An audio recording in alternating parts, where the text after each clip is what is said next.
मित्रांनो, मांस खाणाऱ्यांसाठी विशेष श्लोक सापडलाय मला.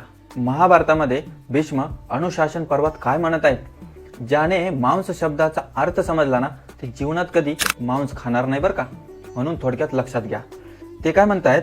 मांसस भक्षयते यस्मात्, मांसस भक्षयते यस्मात् भक्षयिष्ये तमेप्यहम. म्हणजे जो व्यक्ती मांस खातो ना, तर त्या माणसासाठी विशेष बजावलेला आहे. एतन मांसस्य मांसत्वम अनुबुद्धस्व भारत. मा अंश काय म्हटला शब्द? मा अंश. तर तिच्यात तो जीव म्हणतो की आता तुम्हाला खातायस ना मित्रा, पुढच्या वेळी तुला मी खाईल, आणि जरी पुढच्या वेळी तुम्हाला गावला नाही ना, तर कधी ना कधी तरी तुला सोडणार नाहीच आहे. मग जर एवढी मोठी रिस्क असेल तर त्या मांस खाण्याला काय अर्थ आहे का? आणि आपलं शरीर त्यासाठी बनलंय का? हा विचार केला पाहिजे. मांसाहारी प्राणी यांची पचन संस्था आडवी असते, डायजेस्टिव्ह सिस्टम आपली उभी आहे, बरोबर का नाही?